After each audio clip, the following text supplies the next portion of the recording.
Yes, so it is 5 minutes past 11 already.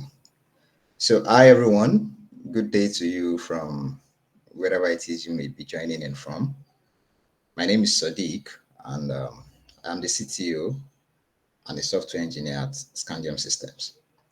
So, I want to welcome you all to Test Drive by Scandium. Today's session is going to be the first in the series of many, and with Test Drive, what we want to achieve is to help testers upgrade and upskill in their careers. And we'll do this by having different kinds of sessions on this particular program. And one of the things we'll be doing will be introducing you to test automation, where we show you the different ways by which you can automate using different tools, from code-based tools to no-code test automation tools.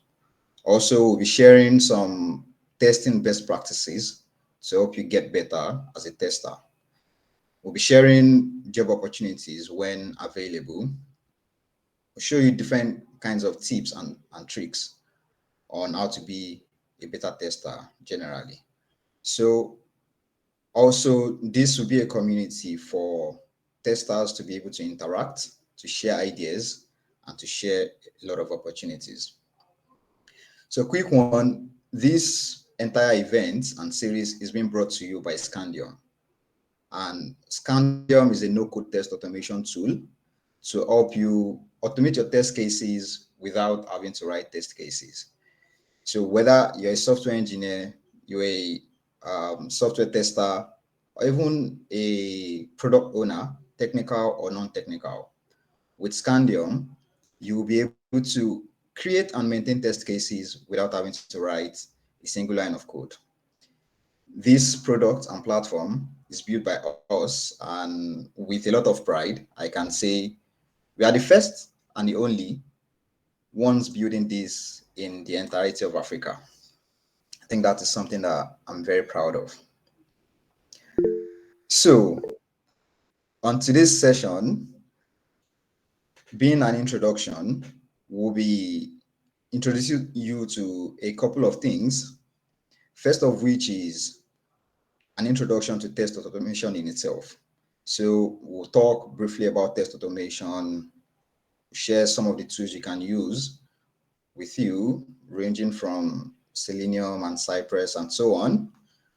Also, we'll be showing you very briefly how you can do a very simple test, like the simplest of tests you can do using Scandium.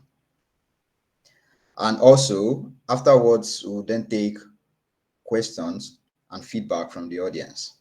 And after which, we can all have an enjoyable rest of the day. So, I'll be passing the baton over to Michael Anchor, who is our chief software tester in residence at Scandium. What he will be doing is he's going to be showing us how to do automation with a script-based tool. Yes, Anastasia, the session is being recorded. So videos and slides will be shared at the end of the event to all participants. So you can have copies and go through at any time that you like. So like I said earlier, I'll be passing the baton over to Michael Anchor, who would be introducing us to test automation and showing us one or two tools that we can use for that. Then it's going to do some testing that we can see. So this is going to be like a practical workshop where we can see test automation being done in real time. So we do hope you will enjoy the journey and be able to pick up one or two things by the end of the session. So once it's done, we will then also try to do very similar to what he has done with code. We'll also show you how you can do it without code. Then at the end, you would be able to decide if you would choose one path over the other. Any which one you want to choose at the end, it is always fine. And also, it is always fine to combine the two. So in some few seconds now, Anchor will start. We'll share a screen, I believe, and take us through the journey. Thank you all for having me.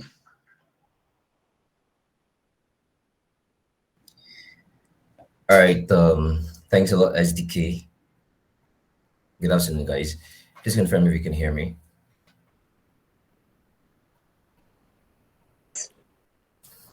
Yes, we You can can. hear me. Okay. All right. Thanks a lot, SDK. So as Sadiq has said, we'll just be walking you guys through automation generally. So let's just jump right into it. So what is automation? Like, what is test automation? So test automation is just it involves it's like a process whereby you automate, or like, I mean, you automate basically your manual testing processes. So if you had a web application or like a mobile app that you normally test, like log in every single time a build comes up, every time you have to like take the mobile device and log in, or like if you have a web application that you need to be testing one thing over and over again, like those repetitive testing, right? You can just automate them such that you don't have to be there every single time to like manually be involved in testing that particular feature. So that is what test automation is basically about, right? The test automations on different levels and the different tools that that we use, that we employ in test automation. But test automation is just basically all about using software tools and scripts to execute your test cases that you have manually like documented, just to verify the functionality of that particular software application, like whatever application is on that test. So we basically have like when it comes to like automation tools, right?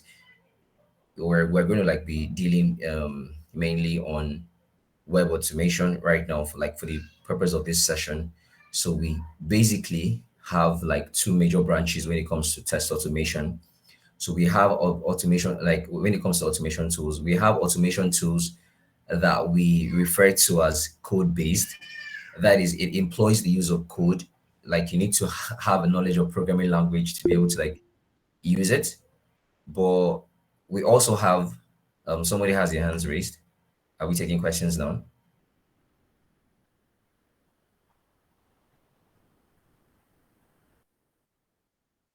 Sorry, I can't hear you, SDK.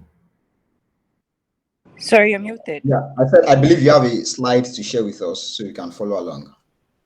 Okay, all right, I'll just do that.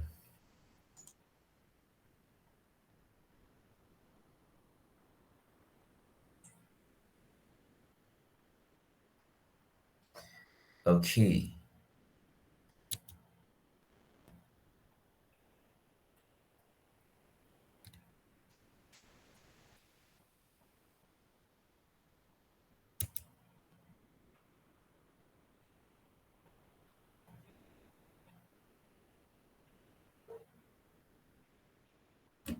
All right, so let me just share my screen, and let me just share starting from the agenda.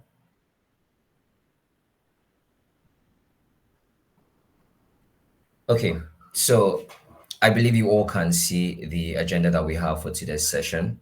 And I started by speaking about test automation, like what automated testing is. So just going through it again, test automation just involves using software or tools, scripts, whatever, to execute your test that you had manually documented or like you have manually listed out, just to verify the functionality of the application or system, which is what you basically do manually. The difference between manual testing and automated testing is just that those processes that you would have executed or that you would have employed manually, like with the use of like monitoring it like physically, you will employ the use of tools to automate that system for you. Very basic example: if I need to log into a system to test my transfers for maybe I'm working like in a fintech, and I'm testing like a fintech app, and I want to execute the transfer test case, and I need to log in every single time to execute that transfer. It's a repetitive process, right? And I could have that automated and get the test results. So instead of me going every single time, I can be sleeping, and then I'll have that automated. So that there are different levels to the automation. So that is just what automated testing is. Processes that you would have executed manually, you just automate them. Sounds cool, right?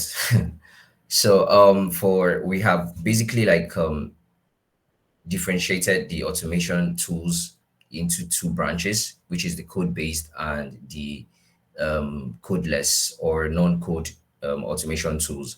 So, I mean, for the purpose of this session, we're just going to like streamline it to like to web applications that we want to test. And now when we say code-based automation tools, I mean, it employs you having a knowledge of a programming language like a Java or JavaScript, Python. So you need to have a knowledge of a programming language to be able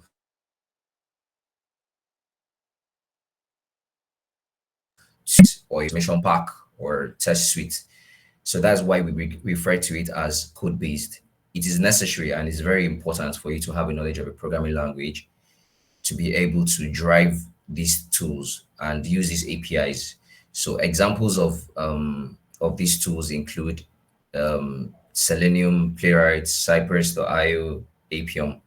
So these are examples of solutions that you need to have a knowledge of programming language. For example, something like Selenium. Selenium supports a bunch of programming languages: Java, JavaScript, Python, C Sharp.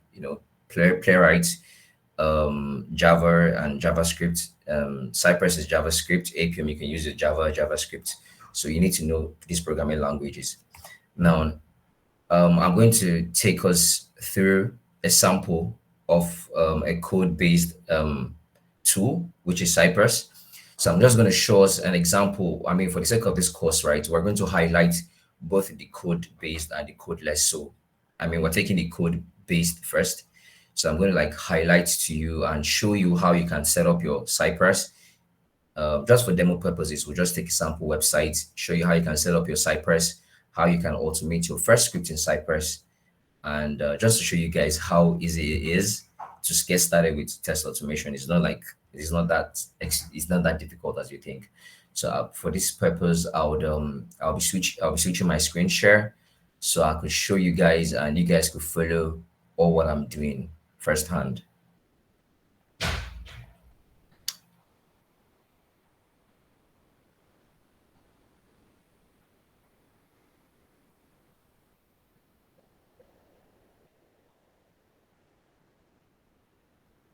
Okay, so for the first thing, we need to install our node, which I have installed already.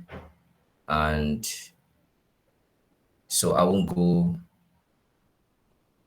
through the hassle of installing my node. So you need to install node. If you want to install node, you just come to install node. You can just Google it, right? And for whatever operating system that you're using, you could install your node. I'm actually on a Windows system, so I could install it for node, but I already have my node on my computer. And if you want to check if you have node, then you can go to your command line and then I think you can type node version, and then it shows you a version of node that you are using. So I'm using node version 16.16. So you can just type node version to know the version of node that you are using, right? Cool. All right. So I'll just go right into our Cypress. Okay, so to install Cypress, I mean, I just type this to install Cypress, installing Cypress, you would be brought to this Cypress. You see Cypress website. All right, so you can just click on it. And from here, you can see that it tells you to just input this command to install your Cypress, and it's that easy. So I'm going to pull up my code editor and just quickly demonstrate this. So first of all, I assume you would have had a folder, or you create a folder where you want to start cooking your code and doing all your automation stuff, right? So I have a folder called test drive, right? And I'm going to create a terminal. I'm going to like go to a new terminal, right? And here I'm going to choose like the CMD. I like to use the command prompt. I'm more comfortable with this. Okay, let me just create a new, let's see, test, right?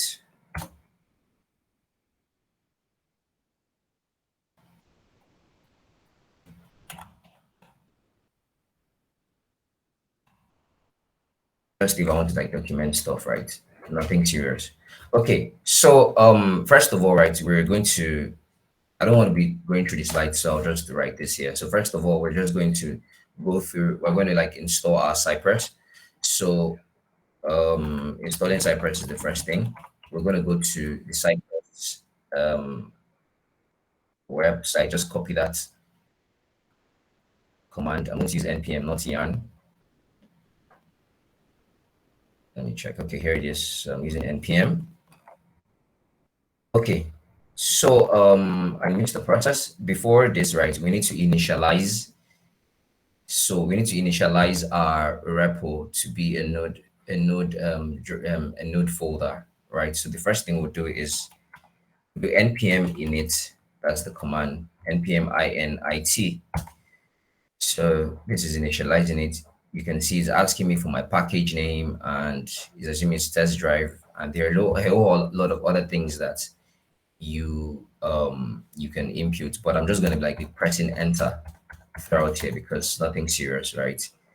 And immediately this was completed, you see I have a package.json. So this package.json helps me, take care of many configs, dependencies, and all that. So since like is in Node.js, since Cypress runs on JavaScript, that's why I just need this package.json to handle a lot of other stuff, especially dependencies that I want to handle. So that is it. So after npm init, we can now go ahead to install Cypress.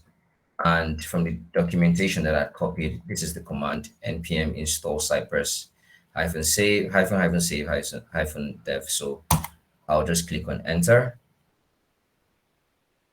and a few things will be downloaded. So you see that once it is downloaded, there's going to be let me just install this Cypress. So sorry, first thing here was initialize node.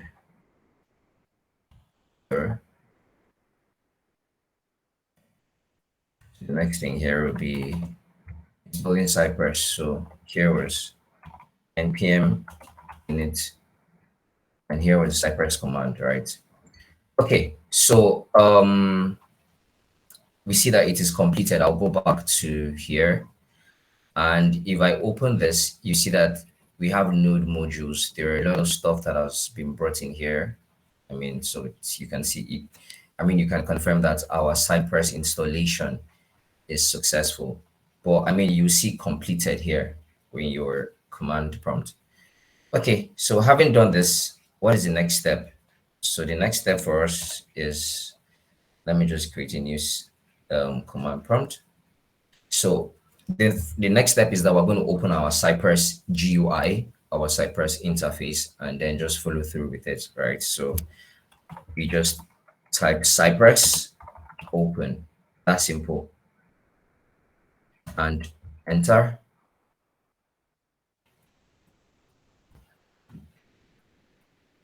So once you do this, your Cypress module is going to pop up for you, and you just add a project. I have different projects running, but I'm going to add a project that is going to be the same folder as this my test drive, right? So I'll just go to my package test drive and select that folder to open.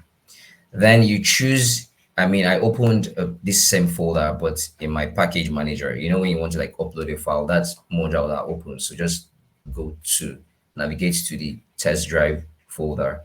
Don't just click on it and then click open it to open. So the next thing here is E to E. So we're going to be like doing E to E. As you can see here, it's saying not configured. But when we start testing, you see that it will show to change to configured. So I'll click on it, and you will notice that it's telling us that all these files will be added for us, right? And you can see that things here are growing. Before I had only node modules, but if you look at my VS Code now, I have Cypress, a Cypress folder, and I have a cypress.config.js, right? So it has added all these guys for me, and then I'll just click on continue because I'm okay with that, all right? And we just chill a bit because it's loading. It's going to ask you your most preferred browser. I mean, I'm okay with going with Chrome. So yes, Chrome it is. Now it's popping up this new page, and it's going to ask us some things about the sample file.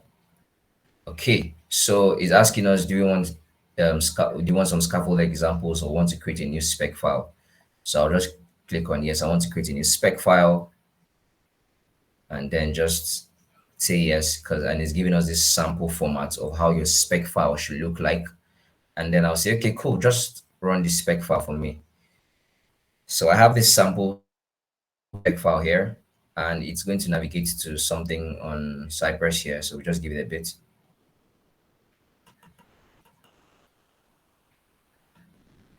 Okay, so when you're running Cypress, right, you can monitor what is going on from the left panel there. And let's just chill a bit.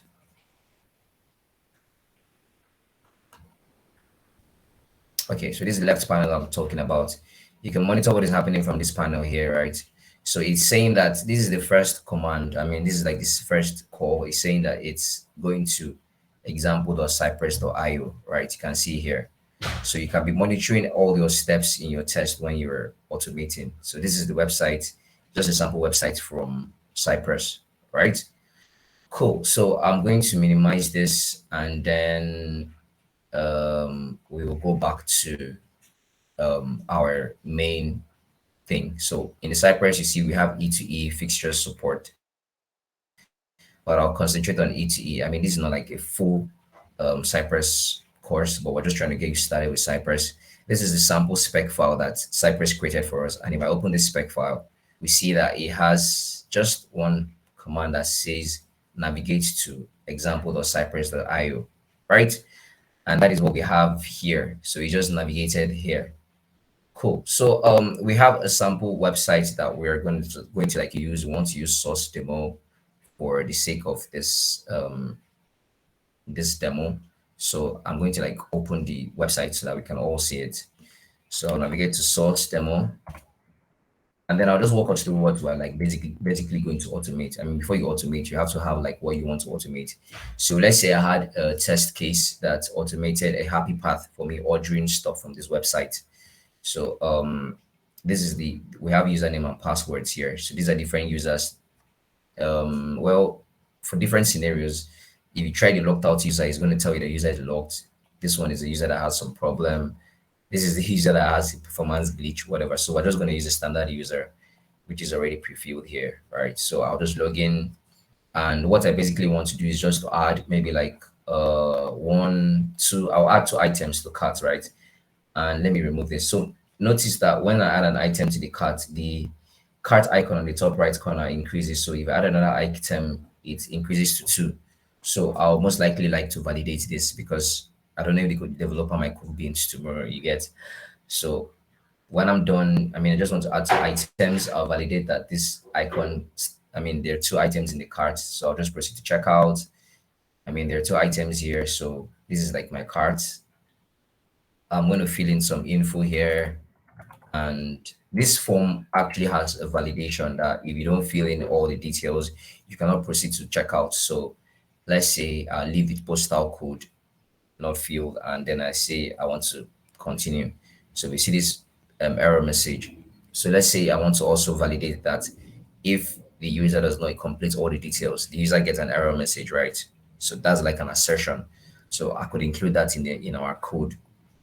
And well, let me just type in some details to proceed. So I proceed, and this is our checkout overview, and nothing special here. I really want to check. I check out. So I want to confirm that. I mean, there's so many in all the pages I'm going through. If it's like a rigid test, I'm going to validate every single thing on every page. But for the sake of this, is just a demo, right? I'm just going to like maybe check those few the validations that I've mentioned, and maybe on this final page, I want to validate that I have checkout complete message here, right? So that's that. So let's just jump into our Cypress straight up. I mean, no time to waste. I'm going to minimize this. I've walked us through the process, and I am going to now use this spec file that they gave to us. I'm just going to edit the code that is here, right? But I could always create my own file. I'll just create a new file and name it maybe whatever you want to name it. If you have different test scenarios, like for example, you might have login, sign up, and all that, you can always create more spec files here. Let me just demonstrate that. I can say login dot cy.js, right? This is like another test, like another scenario, and you can add it. You can add more. You can add your own test in there too. But I'll just use this spec file that we have here already. Or just to demonstrate what I'm saying, I'll just copy the syntax there and drop it here, right? So I'll go back to our source demo. Okay, this was it. I'll go back to our source demo and then copy the website and I'll edit it here, all right? Cool. So once I save this, right, and Cypress, I want to run the login.spec. So you can see my two files here. So I don't want to run the spec. I want to run the login now. Remember that we're no more using the spec, which is the example of Cypress. I copy the syntax and we're going to be going with this login, or let me just rename it to source demo, right? So that it won't confuse us. Source demo. Okay, cool. Now I'll go to Cypress and I'll click on source demo because that's what I want automated. And then it navigates us to source demo.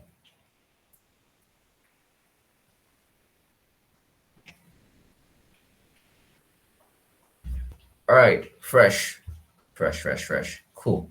So now let's start cooking our code, right? Let's start cooking our code. Now, the first thing that we want to do is to log into the application, right? And in Cypress, right, we have this icon. We have this icon here, which is like the navigation icon, which helps you to inspect your elements. So while you are automating and you want to, all these elements on the page, you need to be able to interact with it. So what is this trying to say? Like, how does your code know that you actually want to impute a username or impute a password or click on the login button or do all that, right? So on a web application, all these things that you see there are all called like elements, right? And we have locators for to locate each element. So Cypress, I mean, if you go to other languages like Selenium and the rest, you have to manually do this yourself, right? But here, Cypress has given us the ability to be able to like inspect these elements firsthand while here on the browser. So I'm going to click on this icon here, and once I click on it, anywhere I take my mouse, sorry, give me a sec. Think, okay, our code failed. Something happened here. It says you could not visit source demo, waiting for too long. Da. Okay, I mean, it brought us to the website, but I don't know why it's returning the error. But that's fine. So I'm going to like first of all like show us what I mean by you can inspect the elements. Like if you go in there like by yourself, if you're using like Selenium. So I'm going to inspect this page, right? And that is like the username field. Okay, so let's say we have a username field, and in the username field, this is the DOM showing us the elements, right? So this particular element has, we see that it has different attributes and all that. So we can just take any attributes from here. For example, I mean, it has an ID, which is here. I mean, most times we use ID, see ID username, and we have this data test username. So these are some of the things that make this particular element like unique. So I have to take something that makes it unique, because if you take an attribute that it is sharing, maybe like if you use a class, most times classes, many elements use the same class. So classes are not always so advisable, but the most advisable thing to do is to use an ID, or you can use like this data set or a placeholder, right? So I could use this data test and just drop that in my code. So for the sake of this first one, I am going to like use this to show us how you can manually check your DOM and then locate it. I know it might sound confusing, but Let me copy this here. All right. And then I'll take it to our Cypress. So this is our Cypress code, right? That was the username field, and we want to impute a username, standard user, right? So I'm going to do cy.get. So in Cypress, whenever I want to interact with an element, just use the .get method. So I'll say cy.get, and once you type cy.get, it's expecting you to pass in a string, right? So pass in the locator, that unique locator that I carried, that I copied. So I'm going to pass in that unique locator here. Data test equals username. So please, not to confuse us, let's remember. No, not like this. Here in our Cypress, right? Remember, it was data test equals username. I don't know if you can see this, but let me enlarge this more. So see here, data test equals username, right? So that is what I just wrote. That is a unique locator for what we're dealing with. All right, cool. So I'm going to pass in standard user. Let me copy the stuff here, and we have another method. So the first line, the first part of the line that has gotten us, like, will get us the unique locator. But once you get the unique locator, what do you want to do with this guy? Do you want to click it? Do you want to highlight it? Do you want to copy his text? Do you want to type something into it? Or, I mean, what do you really want to do? So we want to type in some stuff, like type in standard user into that username field. So we're going to use the type um, method in Cypress. I mean, in other languages, it will not be like in other tools like Selenium, it may not be .type, I think, and other stuff. It might be send keys and all that. So, but in Cypress, you use type, and I want to type in standard user, right? I'm going to add a weight here, which is cy.weight. I'm going to add a compulsory weight, which is whenever it navigates that browser, let it wait some seconds. So it waits 1 second before imputing this standard user. Why am I waiting 1 second? Because sometimes the Cypress automation happens so fast that you might think I'm working magic. So I'm just going to put a wait of like 1 second, and then I'll save it and then it will rerun. So I have saved it, and then the code is going to rerun. Let me close this. Okay, so we chill for it and let it navigate to source demo.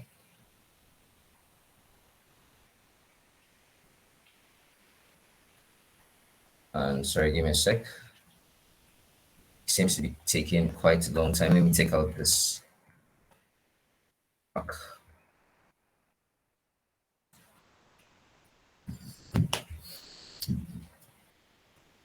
So it's navigating to source demo, and the next thing it's supposed to do is to so what meant to impute is meant to impute the username into the username field. So let's just wait a sec.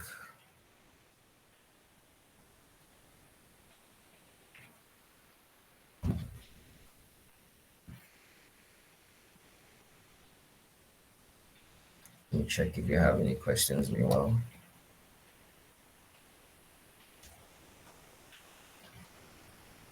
Okay. If you have if you have any observations like while the meeting is going on, and then you want to like share it with, you can just drop it on the chat section, and then I'll take a look at it.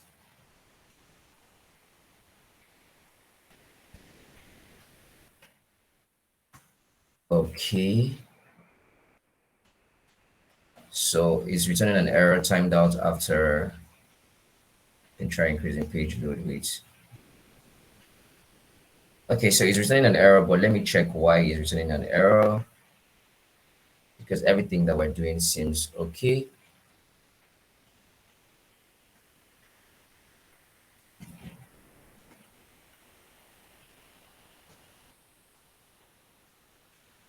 Okay, everything that we're doing seems okay.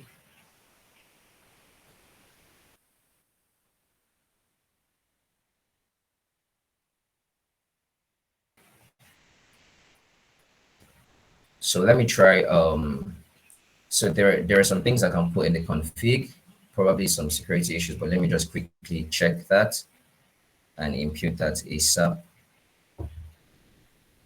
So in the cypress.config, we could add a default weight. And let me just add a default wait of 10 seconds because I don't want it to be waiting that long. And we can add the Chrome security, sorry, security.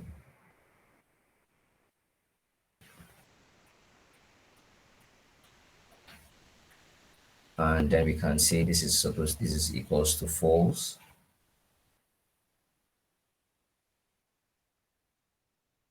Give me a sec.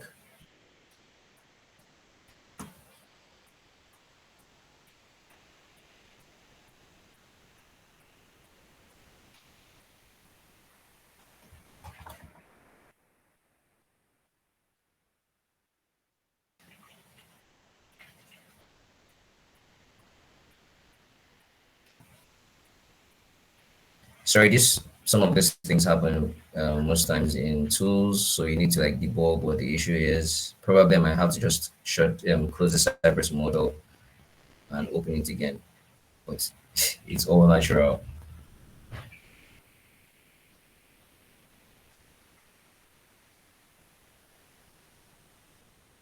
Okay, so let me just add the Chrome Web Security.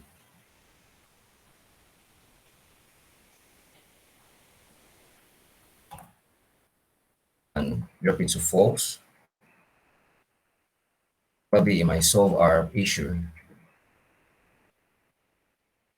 But if it doesn't, right, I'll just close the Cypress and open it again because it might be a glitch or something. It can happen that way. Yeah, I better. Thank you. So I was going to ask, what's the essence of this config we just did now? Because it was not running, but you had to go to the config section to do whatever you just did now. So what's the essence? What are you supposed to achieve? Okay, so in the config, right? I mean, they're just configurations that you put that you want to like that you want to affect your project globally. For example,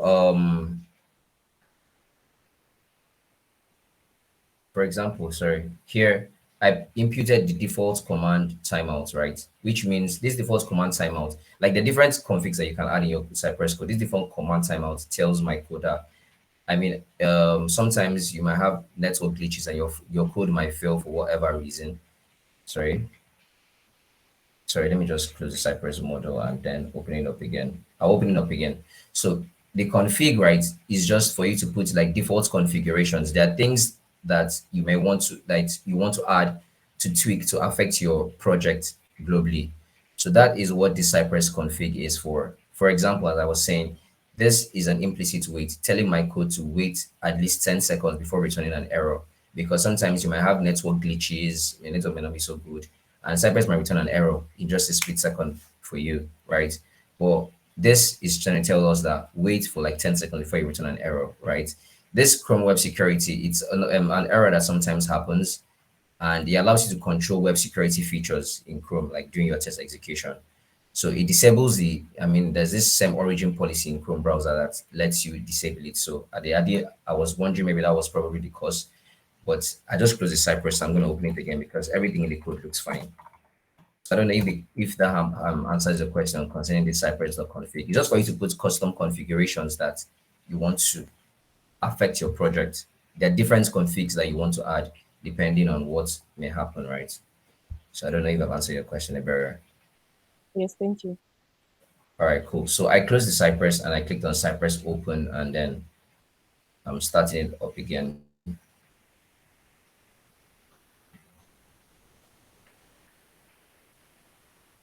Okay, so this is our source demo.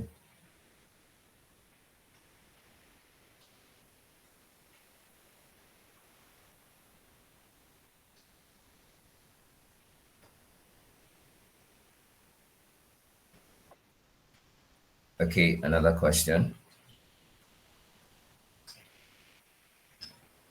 No, not a question. Okay.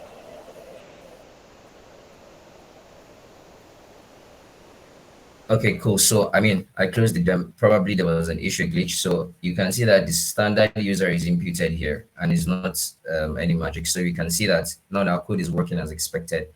It visited when once it visited the you can see where my mouse is. It visited the source demo, and then it waited for 1 second, and then it did get the field. So you know when I click on it, see how it is highlighting the field that I said get. It got the field, and when I click on this type, it typed in the username for that particular field. I mean, you can see the username here. So that is, I mean, that is like showing us what happens, right, in Cypress. So I can go ahead and then inspect the other elements so that we can just quickly automate all what I have shown us in the first part. So you can click on this navigation icon here and it turns blue, right? And the next thing we want to do is to get the password. So here, password, and you come to this icon on the top right that says copy. Once you click on it, it will populate the locator, like the unique should I say, let me just use it in lay terms, the unique sentence or syntax that tells you that identifies this particular password field. So now when I click on it and then I go to my code editor, sorry.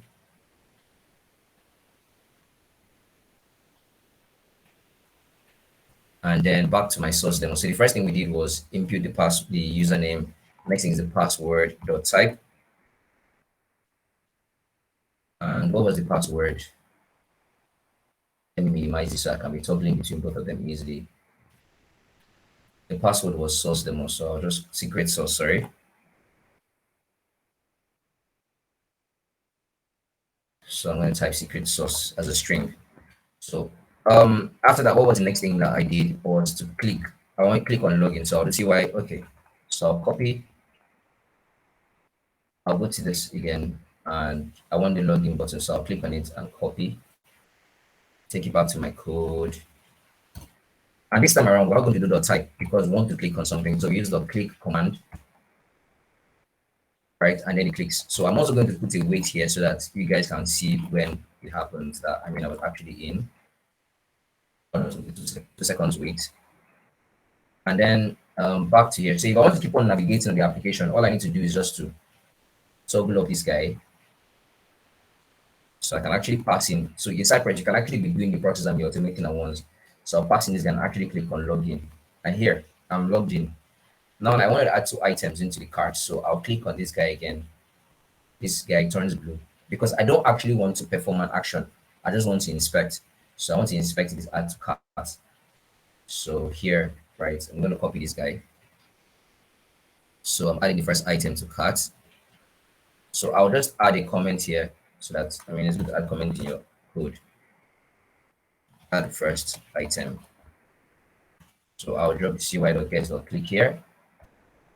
And then after adding the first item, I want you to validate that it's only one item that is in the cart there, which is, let me toggle off the inspection mode. I actually add the item now. You see it turns 1. So I'll turn on the inspection mode again. I want to inspect that it is 1 here that is in this item. So I click on it and it shows me shopping badge thing. Then I come here and it. And then I actually want to validate. So now I'm not clicking on the shopping badge. I want to actually assert. So there's this should method that you can pass in some arguments to run some assertions. So I am going to say include text. This is it. Include text. And what is the text I want it to include? 1, right? So that's 1. Okay, cool. So after validating it, I want to now add the second item to the cart, right? So I'm going to come here to click on the second item. The second item I want to add to cart.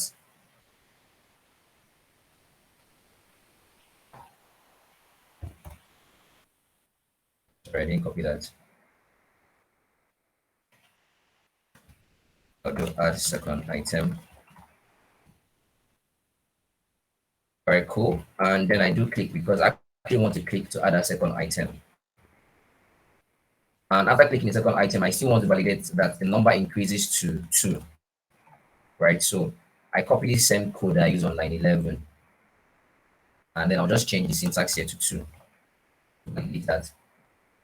Actually, to there, I'll just add 2 seconds wait again so that we can see. I'm adding this wait so that you all can see. But if I was automating this code, I won't have have to add all these weights. I'm just adding the weight so that you all can see it. Okay, cool. So when we're done, we need to click on this cart so that we can navigate to the cart page. Right, I've copied it already, but let me just click on it. So this is our cart overview, right? So I'm going to like come here. Yes, please, and drop the link. Jafar.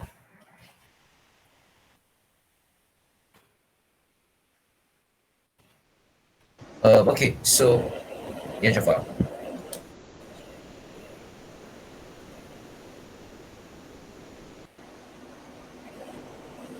Yeah, I just wanted to confirm Hello. if I'm able to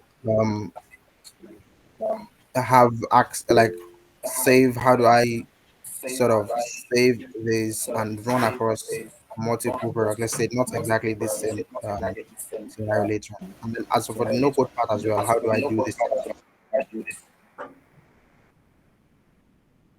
I didn't really get your questions. How do you automate this for the no code part? Is that what you're saying? Yeah, how do I do this for the no code part? Yes. Okay, so we're just demonstrating the. I mean, we're demonstrating the code part, and then we're going to get the no code part, right? So let me just be done. All right. So well, once you're done clicking on your cast icon, it brings you here, and we want to click on checkout, right? So I'm going to go back to the inspection mode, inspect the checkout. I want to wait a bit, anyways. Someone's mic is on. You're not speaking. Please kindly put off your mic. Thank you. So I'm clicking on checkout here, and then after checkout, this was where we ran the validation for. I want to like input some my first name, input my last name, and click on continue so I can see this error, right? So I'm going to first of all inspect on the first on this field, first name field, and here I'm going to type something. So I'll just say dot type. Sorry, dot type. Let me just say test user. So let me just say test. And here again, I want to type for the second field, which is the last name. Copy and do the type and just say user, right? Cool. Then I want to validate that this error message actually shows, right? So I click, I mean, I'm going to, sorry, first of all, I'm going to click on continue for the error message to pop up. So I'll copy the continue um, locator and do dot click. And that is when this error message pops up. So I'll now copy the locator for the error message and copy here. And I actually want to now verify. So just like first time we verified if there was one, so I want to verify that text. So I'm going to use should include text. Include text. Because I mean, we're testers, developer can write whatever he wants there, right? You can say you can say or more you don't reach roadblock or whatever, but you need to QA that the actual text was passed. So what is actual text that we want to pass? I mean, there's an argument here. So it's actually error postal code is required. So let me take out this inspection mode and just copy the text. So please notice how I'm switching between the inspection mode and the normal browser mode because it will really help you. Sometimes you might be confused on whether you're in inspection mode or not. So that. So I'll just put the wait again for like 2 seconds because this can happen pretty fast, believe me. But so that you guys can see. Then once I'm done with that, what is the next thing I'm doing? I'll actually impute the postal code itself.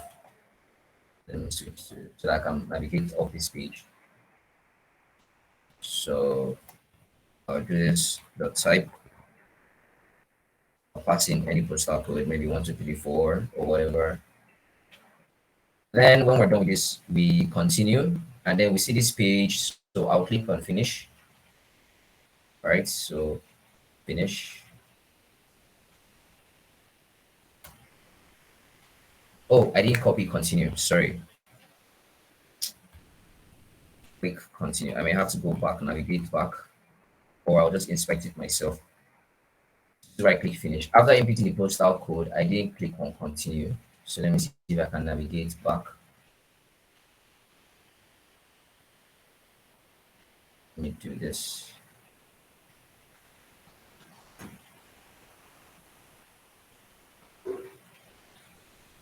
Check out. Okay, just we continue. I can't. I want.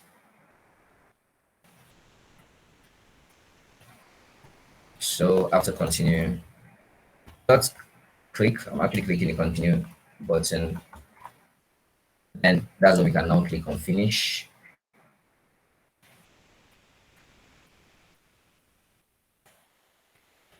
Okay, so I mean I've inspected finish already. So after clicking on finish, I now want to validate that I have checkout.complete, right? So I'll just click on this and come all the way here.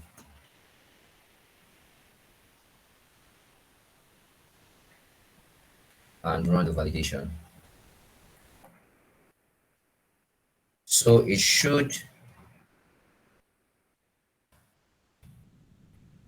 include some text, right? I don't really like typing out everything. So when the suggestions come out, I'll just, navigate there and come and click it. So it should include this text, right?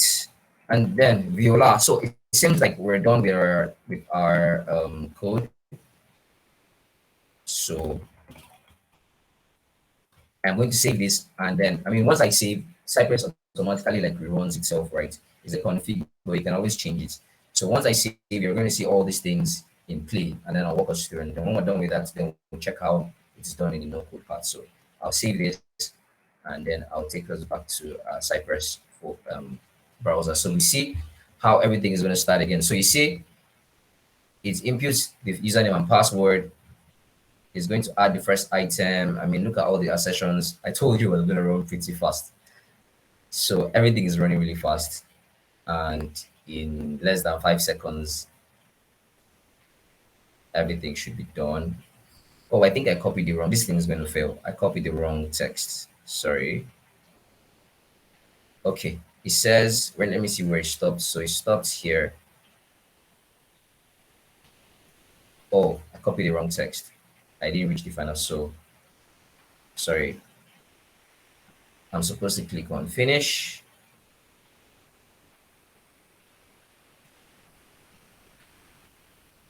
So it's supposed to be not this text.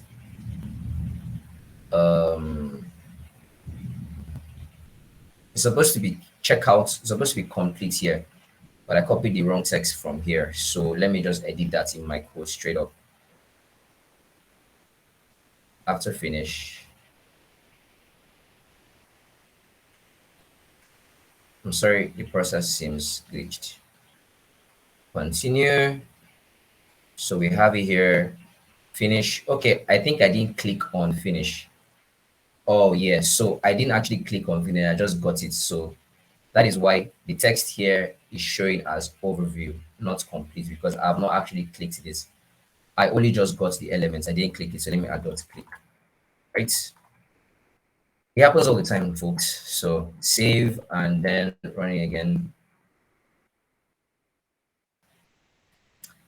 I mean, it happens to the best of us. It's just natural. I'm not the best. I'm not saying I'm the best, but even the best, it happens. Okay. Yeah, thanks for getting my joke. Okay, everything is complete, Viola. I couldn't wait to just hand it over to the non-code guys. So quickly, let me just walk you guys through. So the beauty with Cypress is that you can always come here and start from the beginning. So I mean, this is where on the checkout page, but you see that when I take my mouse here, it shows me what happened on this page. So this was when we navigated to the browser. This is where we inputted our username. I can click on it. This is where we typed in the username. This is when we typed in the password, right? This is when we clicked on login, right? And this is when we added the first item to carts, and I validated that the one here is actually one. You can see it on the left panel. And then I went ahead to add the second item, and it changed to two, but then I validated the two on the second line. I waited for 2 seconds, but it was too fast for you guys because we're going fast and furious. And then I went to click the cards, went to view our cards, beautiful cards, two items there, worth 29 million, 9 million funds everywhere. Then I went to the checkout, clicked on it. So you can see how I can go from page to page until, I reached where there was an error. I validated the error and it's showing green. Then I imputed it, went across and all that, and then checkout complete, right? So you can see how I bought $1 million. Please don't report to me because they say you should let the poor brief. But you can see how I ordered millions of items and I was able to validate checkout. So imagine if you're a QA and you need to come every single day to be checking this thing, checking this thing, checking this thing. But with Cypress, I can run this thing when I'm sleeping. And my boss says, "Guy, how far? You don't check this thing." I just say, "Oh, okay, I'm coming." He said, "Dev, don't push, Dev, don't push." Oh, yeah, let me check if it cooked beans. Just one click, everything runs in 5 seconds, right? So that's the beauty of automated testing. Without further talks, right, I want to hand it over to Sadiq, who is going to show us the non-code part of automated testing. Yeah, thanks, guys. Thanks, guys. Any questions, please? Or in the end? Wow, thank you very much, Anchor. I want to believe, like me, many other people have also been able to learn one or two things.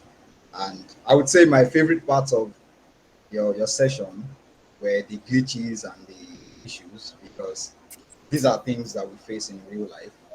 True. As a tester, as a programmer, as virtually everything, there will always be bugs, and one of the reasons why we are testing is even to be able to catch these bugs.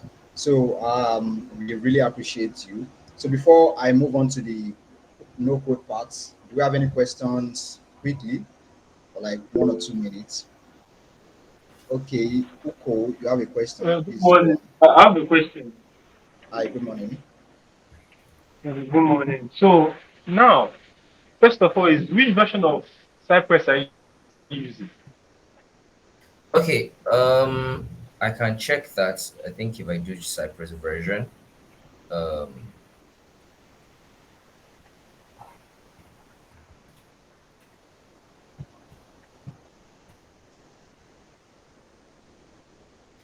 12.17.2.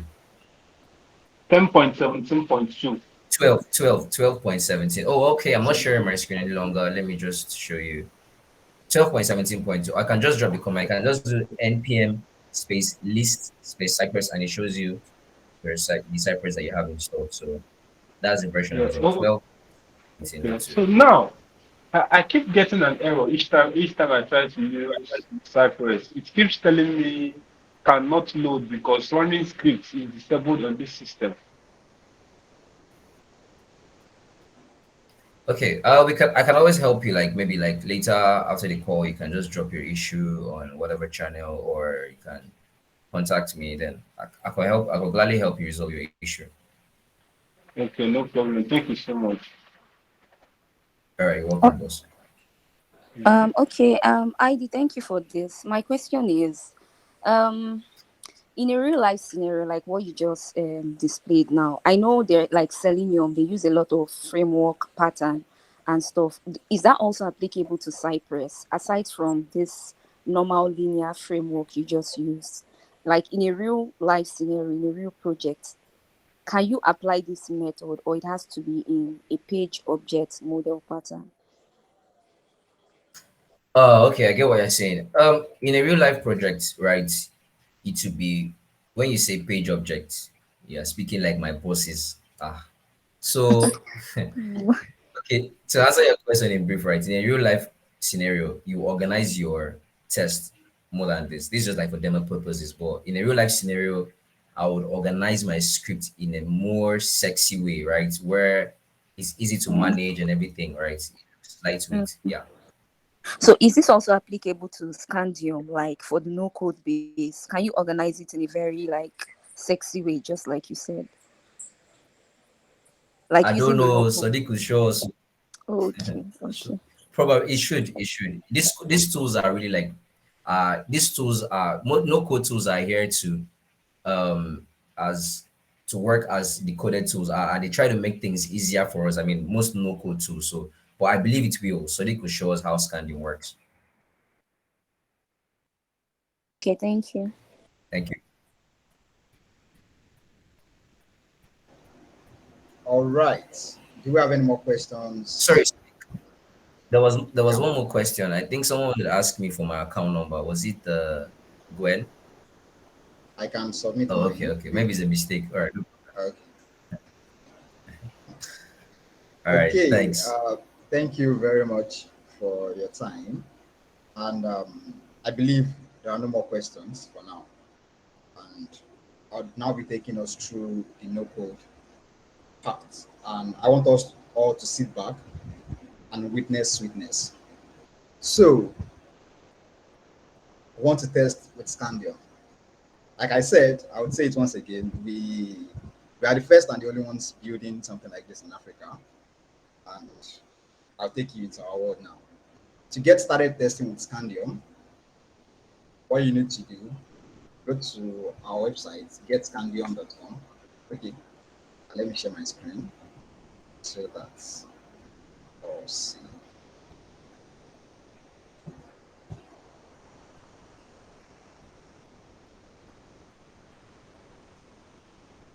Yeah, so someone just helped me paste in the URL to the chat box. So you go to getscandium.com.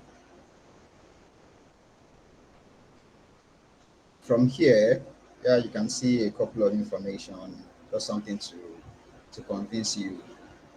When you are ready to get started, click on the get started button from here. It takes you to the Scandium app itself, app.getscandium.com. So at any time, if you don't want to read all of those things that we wrote on the landing page, just come here directly, app.getscandium.com, and create an account if you don't have one. I already have an account, so I'm just going to go on to log into my account. Logging into my account, I would be able to see that a default project has been created for me. I can add more projects. So projects are basically to help you organize things within your app. So you can have different projects for different reasons. So for example, you have different test environments, you have different kinds of projects you're running. As a tester, you could even be working for many companies. Well, I don't know about it, but the purpose of projects is for you to be able to organize things basically. And Scandium also allows you to be able to now add collaborators to your project such that when you're working with multiple people, they can add you to a project. You can also be added to a project. So from here, just supply your collaborator's email address. They'll get an invite and they can join your project and you guys can work together the project. So to get started, there are many things you can do. Of course, you can create folders and all of that, but I just want to show you quickly how you can record a test case because of time again. So to get started, click on this new test button from here. It is always accessible to you globally on the platform. So when you click on new test, all you need to do to get started testing is to provide a starting URL. That is the URL to the app you want to test. So I'll be doing the exact same test Anchor did. He tested source demo and then he tested the checkout experience on source demo. So I'll be doing the same too. Let me get the URL source demo. So when I put in my URL here, I can just get started recording. So when I click on the record button, a new window opens up showing the application on that test. And at the bottom right here, I can see the Scandium toolbar. If it's a question, I'll take it later on. It's not so urgent. So from here, I can see the Scandium toolbar showing me the number of steps I've recorded, then an assertions icon, then an icon for me to stop the recording. So I'll get started with my recording now. So as a part of my test case, I need to log in. I'll be doing that right away with my username, password, which is secret source. And I'll click on my login button. On clicking the login button, I can see that here I have 6 steps. And the beautiful thing is, as I'm recording, when I come to my dashboard, I can see here all of the steps that I've recorded with a screenshot of the heat map of where the action occurred. I can see here. So going back to the AUT, like Anchor did, he added 2 items to cart. So I'll be adding same as well. We'll add this to cart. I'll add this to cart. Then after adding these items to the cart, I want to be sure that my cart now only has two items. That is, I want to do an assertion. So to assert, all I'll do is this, click on this. There are different kinds of assertion I can do. I can assert against the page itself by trying to check for what the URL title is, the URL value, the title, and the content of the page. But I won't be doing that. I want to assert against a particular element here. So when I click on this, the page is put into inspection mode, where every element I highlight will then have a border around it. So I'll be asserting against this cart element now. And what I want to do is to assert that it contains a particular text, which is 2. So it already filled it for me. I'll save this assertion. On saving it, I'll proceed with my testing, which is to click on the cart button, then click on the checkout button. I'll then put in my name to be able to check out. So anchor say oh, then my postal code is 22309. Then I'll click on the continue button. Okay, this is my cart. You can see. And I click on the finish. So once I'm done, I want to be able to assert that this particular thing is here or assert against this particular text. So I'll just do that. So I want to assert this. The order has been dispatched and will arrive just as fast as the pony can get there. So I'll do that. Once that is set, save my assertion, and I can just stop recording. So once I've stopped recording, I can see all of the steps that I took. When I need to test, just like his boss told him to test earlier on, all I do is just click on this replay button here. Clicking on the replay button, the AET opens up again and Scandium starts to repeat my actions. As you can see, these are my hands. So as that is happening, items are being added to carts, assertions are being done, my name is being input to checkout form, my zip code, and once all of that is done, you can see this prompt here. Scandium has finished replaying your test scenarios. Check dashboard for results. You can close this window now. So I want to close the window. So coming back to Scandium, you can see labels for the status of your runs. So you can see all of these steps passed. If something fails, you'll be able to see that something has failed. You can also just inspect the result of your test. You can see screenshots. This is what the page was like at the time I was recording. When I was replaying it, this is the state of the page. So beautifully, what our dear friend spent some 50 or so minutes doing, I think we've done it in less than 10 minutes. No shades meant. But then, I don't know. I don't know what you guys like, but I think I like Scandium. So for now, that is the end of my own session. You can see very fast, very short and succinct. So now I'll be happy to take your questions. If there are any. Okay. So someone said, can we have a scenario with field test? Yes, we can. Um, Before I go on, I would ask a question. Do we all love failure? Do we actually want to fail?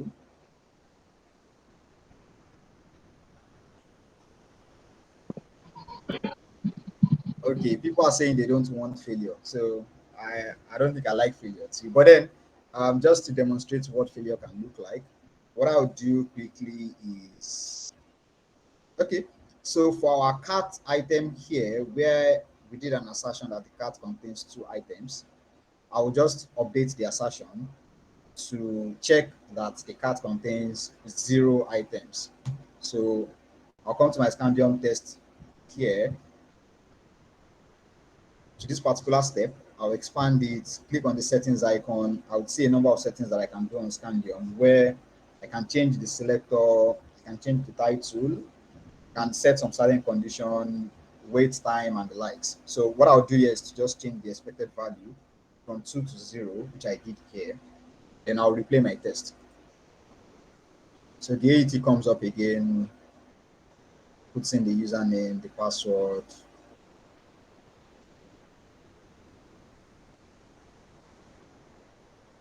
So now we can see this error here that says text doesn't match.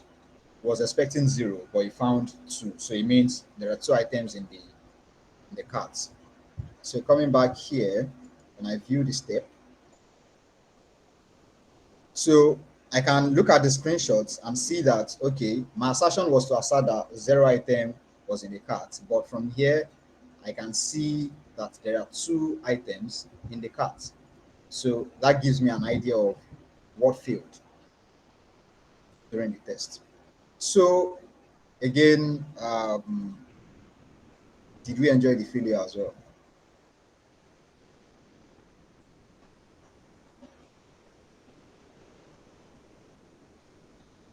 Okay, you want to see one more scenario? Why? You're not convinced?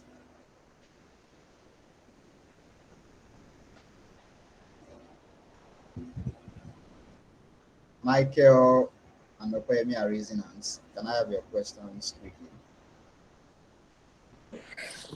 Okay, hi Sadiq. Thank you very much for the demo. And I must say this is really nice. When you started, I was like, this is Catalan Studio, this is Selenium ID. But when you continued, I was like, oh, this is really different. Thank you very much. So one thing I want to confirm is when I use Catalan Studio, there are times when you want to convert a no code to a code, sort of like you Catalan Studio, like sometimes like it gives you languages. You can always get your code in different languages. I don't know if Scandium does that.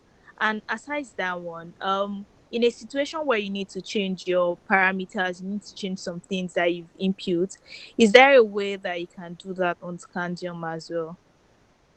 Thank you. Okay. Yeah, thank you very much for that question. Because we know that you people that like to write code, there's nothing that satisfies you. You would want to write code. Yes, Scandium will give you that option to be able to export to code.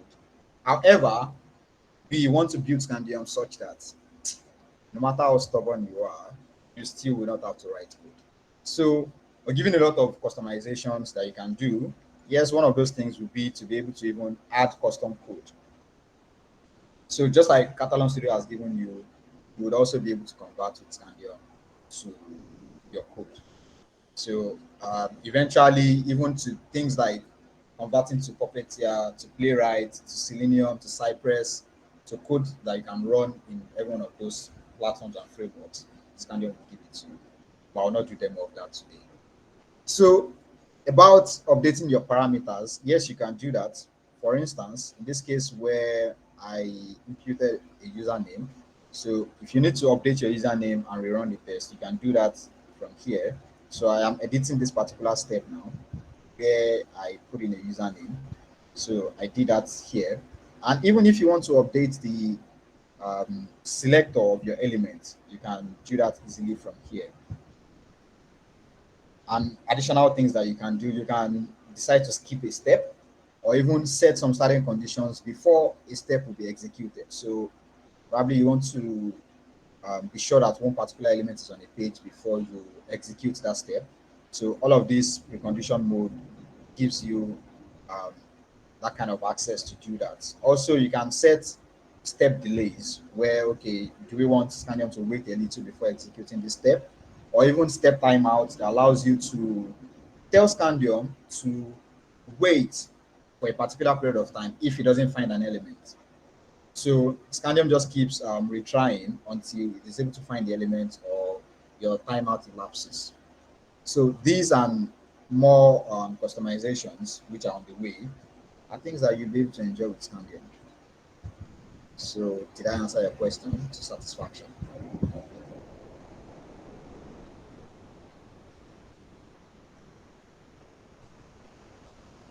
Am I still here?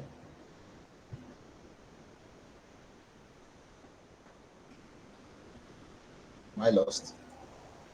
No, you're not. Thank you very Yeah, much for Okay. the you're not. question.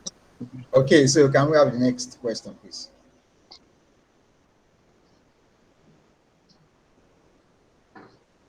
Someone else raised hand the other time.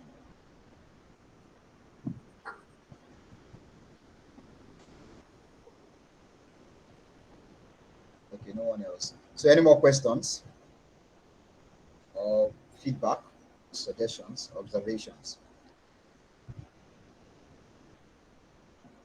Okay, Iberi, Thank please you ask very your much question. for Yeah. this, really, because I don't like maths and all this coding thing, but this one is just, it's just my type of thing, my kind of thing. So I'm going to ask, is there more to this Scandium? Because at times when we come for tutorials like this, they just show us like, intro. And then when you now decide to do it on your own, you now find out some things that are turning on your own that you don't really get. So now that you have made this thing so easy for us now, and I'm going to like, oh, maybe tomorrow, let me now sit down with this as far but tester that I'm aspiring to be. Then I now find out something that you did not say. So my question now is there more to this thing that you have just, you know, explain to us, or you are just toasting us with this? That when we, yeah, so that's my question. Okay, first off, thank you for the question you're picking. I would always say there would always be more to something, but then not more necessarily because it's more difficult, but then just more because there are more things you can do. uh, there is more power it gives to you, there is more flexibility it gives to you. So you find that using Scandium is very easy. It's something you can try on your own. But of course, if you encounter any issues, any difficulty, you can always reach out to us for support and the likes. So more things for you to enjoy, not more suffering for you to experience. So we are here to take away all of your sufferings. And definitely we cannot show everything there is to be shown on a single demo session. So like I've Okay. said earlier, this will be a Sorry, I have series. a Okay, question, please. yeah, go on, Okay, please. just in addition to what Ebere just said now, so adding more to it is I want to see it in a scenario of Selenium IDE Yes. where you can just use the selector handpick as you are doing the demo, is recording, and that's the end. But when you now go to the other version of Selenium where you start putting all those so many dependents, you discover that there is more to it. Does Canva now have potential to do end-to-end testing? Yes, Scandium can do Because end-to-end I'm testing. trying to look at the possibility of what are the things you cannot do with Scandium, and also does it limit to only web solutions? Okay, so at this moment, you can test web apps with Scandium. And yes, in terms of limitation, maybe there are certain events that you cannot exactly test right now. Um, some of which would be something like drag and drop. However, our engineering team are working hard to make sure that that thing becomes seamless. For example, at the moment, you can test things like file uploads and the likes. So there's a very wide array of events that you can test with Scandium, which makes testing end to end possible. One of the features to look forward to in the next couple of weeks is even for you to be able to test things like email verification and the likes, where say you're testing a registration flow, for example, and a verification link is being sent to your email. So Scandium will allow you to be able to then verify the content of your email, be able to click links from your email, and so on and so forth. So Scandium is being built to be robust, but yet remain simple for you to use. Okay, then another thing is when you initiated this test, you used a URL. Does it Yes. have option to pull from a GitHub, To pull any from a or any GitHub. other code repository? Okay, support for that is on the way as well. Our engineering team are working hard for you to be able to do this branch based, such that if you have different Okay. branches of repo you're even working with, you can pull from there, kickstart your testing journey. Okay, one more last question. Sorry. I'm looking at scenario of being able to manipulate the source code. Is this possible? For example, those that do web design with WordPress, there's a limit to what you cannot do from the interface. But if you understand code, you can go to the code and do your manipulation to get the best results.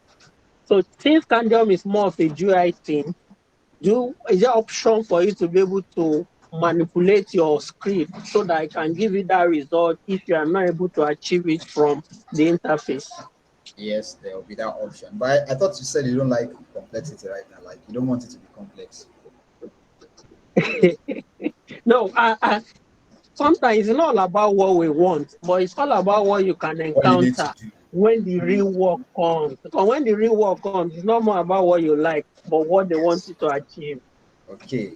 Okay. So yes, someone asked this question earlier on actually, which I answered by saying yes. Eventually, you'd be able to export to different codes of different programming languages and different platforms. But then also, we want to make it possible for you to be able to do all sorts of customization from the UI, uh, while still giving you the flexibility to be able to add custom code and the likes. So I would answer by saying whatever you want us to do, we'll give it to you, anyhow you like it. Okay, thank you. All right. Thank you very much for your input. So do we have any more questions?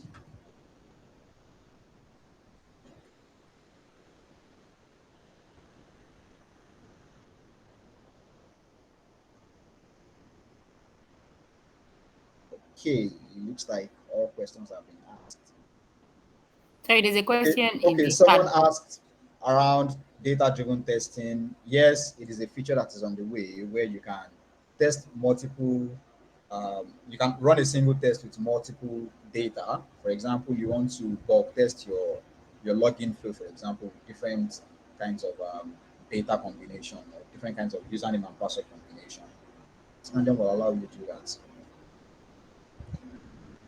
So will also allow you to be able to even use dynamic data in your tests. For example, you want to keep testing your registration flow and you want dynamically generated emails so that you don't encounter the typical email has been registered error.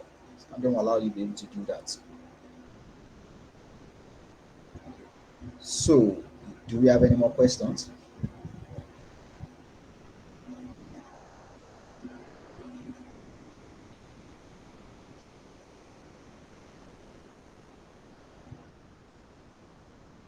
Michael, did you just raise hand or you also want from before? Okay, for the next series, dates will be communicated.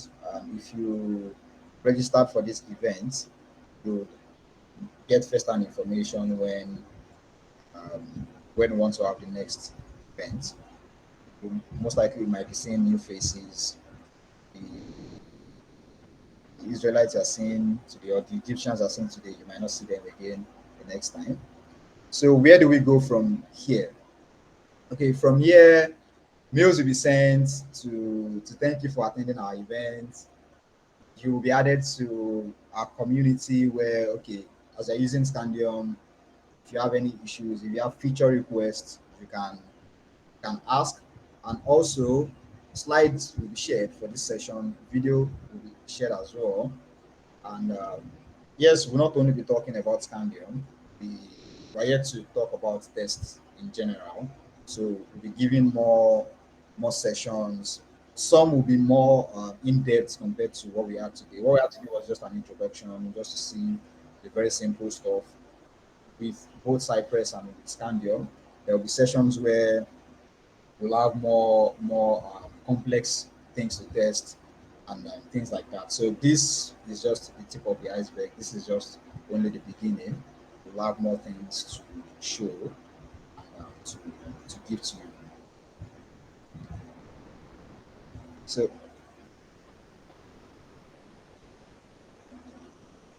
yes, the link for others that didn't register to attend to this event should be available. I mean the link to the video to the recorded session, yes, it will be available. Most likely, it will also be present on our website where you can just browse through the webinars on the site and enjoy the content at your comfort. But like always, it's always better to attend the sessions so that at least you can ask questions in real time and things like that. So, do we have any more questions?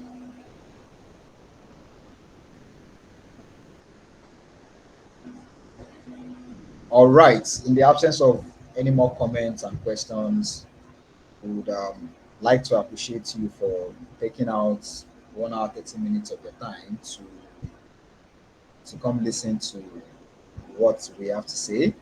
We at all do not take it for granted. We really appreciate your presence here. Um, you can all go to scandium.com, get scandium.com to create an account, play around with it, see what's possible and what's not possible.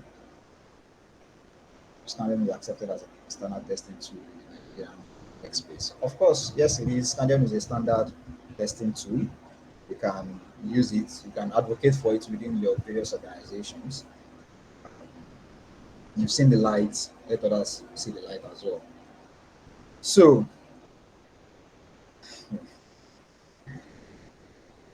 so I would also like to say a very big thank you to the rest of our team members who made this event possible.